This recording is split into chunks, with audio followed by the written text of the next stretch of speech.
ప్రత్యూషానే అభ్యర్థిగా కాంగ్రెస్ పార్టీ అభ్యర్థిగా నిలబడడం జరిగింది. ఈ కార్యక్రమానికి డిసిసి అధ్యక్షుడు దారాసింగ్ గారికి, డిసిసిబి వైస్ చైర్మన్ రవిగౌడ్ గారికి, ఎక్స్ కౌన్సిలర్ ప్రభాకర్ గౌడ్ గారికి, నేను మీరు ఒకటి వార్డుకు రాలేరని చెప్పారు. గత 20-25 సంవత్సరాల నుంచి మల్లెడిపల్లి రోడ్ ఎవరు కూడా వేయలేదు. నాకు తెలుసు, నేను మల్లెడిపల్లి ఉన్నోని. నేను వచ్చిన ఎంబడి 6 కోట్ల రూపాయలు ఇచ్చి రోడ్ వేసిన. 4 సార్లు వచ్చిపోయినా, 4-5 సార్లు వచ్చిపోయినట్టు. లోపలికి ఇటు వరకు రాకుండా వచ్చు, కానీ వీడికి వచ్చి దీన్ని చేసి ఈ 5-6 కోట్లు పెట్టి చేపించి 6 కోట్ల వరకు ప్రభాకర్ గారు వీళ్ళందరూ కూడా చెప్పినప్పుడు ఎంబడే చేయాలి. ఎందుకంటే ఇది ఈ మల్లెడిపల్లి కానీ, 2వ వార్డు కానీ, 3వ వార్డు, 4-5 వార్డులకు లింక్ వార్డ్స్ ఉన్నాయి.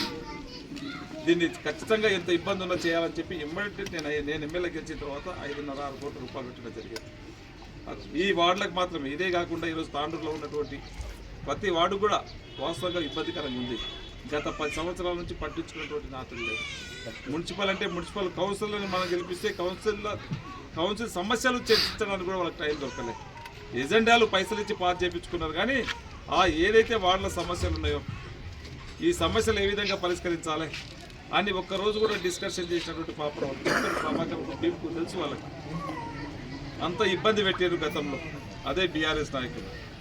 ఇప్పుడు మళ్ళీ ఓట్లు అడగా నీకు వస్తున్నారు. దయచేసి మీరు ఒకటే చెప్పండి, గతంలో మీరు అవకాశం ఇచ్చారు వాళ్ళకి, ఏం చేసారు వాళ్ళు కౌన్సిల్లో ఒకసారి మీరు ఆలోచన చేయండి.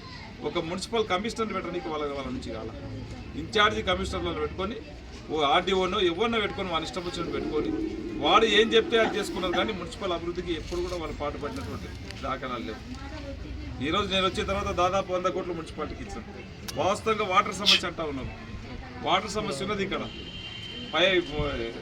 బోర్లు రావాలి, నల్ల కలెక్షన్స్ ఉన్నాయి, ఎక్స్పెన్షన్ అవుతుంది. మీరు అన్నట్లు ముద్దెల్లి నారాయణ బాబు చెప్పాడు, బాబు గారు మొట్టమొదటి కౌన్సిల్లో చైర్మన్గా. అప్పుడు ఆ మున్సిపాలిటీకి ఎన్ని మెట్లు ఉన్నాయో తెలియదు. వాస్తవం దీంట్లో ఎవరో పుట్టలేకుంటాం. అప్పుడు తను పుట్టిండి అంటారు. ఎన్ని సంవత్సరాలు ఉంటుంది కేజీ? 74. నీవు పుట్టినప్పుడే మున్సిపల్ అయింది. నీవు పుట్టినప్పుడు 5 మున్సిపల్. ఇంకా 2 సంవత్సరాలు అయితే మన మున్సిపాలిటీ వచ్చి ఏర్పడింది 75 సంవత్సరాలు. ఆ రోజు 3,000 ఉన్నటువంటి ఓటర్స్ ఇలా 77,000 మంది అయింది. కానీ గత పాలకులు ఏం చేశారు? 77,000 మందికి దీనికి నీళ్ళు ఎంత కావాలా, ఎంత నీళ్ళు అయితే బాగుంటుంది, తాగానికి సరిపోతాయి, ప్రజలకు సరిపోతుంది అని చెప్పి ఎప్పుడు కూడా ఆలోచన చేయలే. నేను కాలనీలకు పోయినప్పుడు నన్ను అడిగిన మీరు అడిగినట్టే మాకు నీళ్ళు వస్తలేవని చెప్పి నేను ఒక డిపిఆర్ పెట్టి ఒక చార్జ్ చేయించిన, డీటెయిల్ ప్రాజెక్ట్ రిపోర్ట్ సర్వే చేయించిన. వాస్తవంగా ఇక్కడ నీళ్ళు ప్రతి కాలనీలో కూడా ఇబ్బంది ఉన్నాయని చెప్పి ఆ డీటెయిల్గా ప్రాజెక్ట్ రిపోర్ట్ చేపిస్తే దాదాపు 30 కోట్ల రూపాయలు అయితే ఖర్చు అవుతాయని చెప్పింది. గౌరవ ముఖ్యమంత్రి దగ్గర పోయి ఖచ్చితంగా మనకు కావాలి, తాండూరు ప్రజలకు కావాలి, మనని ఆదరించి కాంగ్రెస్ పార్టీని ఆదరించి గెలిపించిన వాళ్ళు ఉన్నారు, ఖచ్చితంగా నీళ్లు దాపాలి మనం అనే ఉద్దేశంతోనే ఎంబడే 27 కోట్ల రూపాయలు అమృత్ 2లో శాంక్షన్ చేపించి ఈరోజు 3 పెద్ద వాటర్ ట్యాంకులు నడుస్తున్నాయి. 3 వాటర్ ట్యాంకులు నడుస్తున్నాయి. ఆ వాటర్ ట్యాంక్ ఆల్మోస్ట్ ఒక 50% వరకు కూడా అయిపోయింది. ఒకటి ఎన్టీఆర్ నగర్లో ఉంది, ఒకటి రాజీవ్ గృహకల్పక దగ్గర ఉంది, ఒకటి మున్సిపల్ కాడ. 3 కూడా పెద్ద దాదాపు ఒక్కొక్కటి 20 లక్షలు 25 లక్షల కెపాసిటీతో వాటర్ ట్యాంక్స్ నడిపిస్తూ ఉన్నాం. దాని తర్వాత ఖచ్చితంగా పైపులు కూడా ఇప్పుడు మీరు చెప్పినట్లు పైపులు ఎక్స్టెన్షన్ లేకుండా ఆ పైపులు కూడా ఎక్స్టెన్షన్ చేయించి ఖచ్చితంగా మీకు ఇక్కడ ఉన్నటువంటి వారికి అందరూ కూడా నీళ్లు ఆపుదాం. ఎందుకంటే ఇది ప్రజాప్రభుత్వం. మీరు చెప్పి ఇక్కడికి వస్తే చాలా సంతోషం అనిపించింది. మాకు గతంలో ఇల్లు ఇచ్చింది ఇందిరాగాంధీ కాంగ్రెస్ గవర్నమెంట్. ఈరోజు తాండూరులో ఏ ఇల్లు కట్టినా కాంగ్రెస్ పార్టీ. ఈరోజు రాజీవ్ గృహకల్ప కట్టినా, ఇందిరమ్మ కాలనీ కట్టినా, మీరు ఇల్లు కట్టుకున్నా ఈరోజు కాంగ్రెస్ పార్టీ ఇచ్చింది. మళ్ళీ మీ ఆశీర్వాదం వల్ల కాంగ్రెస్ పార్టీని తెచ్చుకున్నాం. మళ్ళీ ఈరోజు ఎవరైనా ఇందిరమ్మ ఇల్లు కావాలంటే మీకు జాగా ఉంటే ఇల్లు కట్టుకుంటామంటే తక్షణమే నేను ఈరోజే మీరు ఎంతమంది కట్టుకుంటారో చెప్పండి, నేను ఇక్కడే శాంక్షన్ చేసుకుంటాను.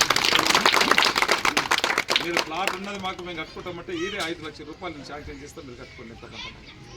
మీరు ఇంకా నిరుపేదలు ఉన్నారు. డ్యూరెస్ట్ కోర్టు అసలే తనకు ఎక్కడ కూడా ఇబ్బంది ఉంది. ఆయన ప్లాట్ కూడా కొనలేని పరిస్థితి ఉన్నాడు. వాళ్ళని ఏం చేద్దామనండి, వాళ్ళు కూడా 5-6 మంది ఉంటే మీ కాళ్ళకి వెళ్ళి ఆ పేర్లు కూడా ఏంటి వాళ్ళకి డబుల్ బెడ్రూమ్ ఇస్తాం. ఎందుకంటే ఇది ప్రజాపాలన, ఇందిరమ్మ రాజ్యంలో ప్రతి బీదోడు మంచిగా ఉండాలనే ఉద్దేశంతోనే ఈరోజు.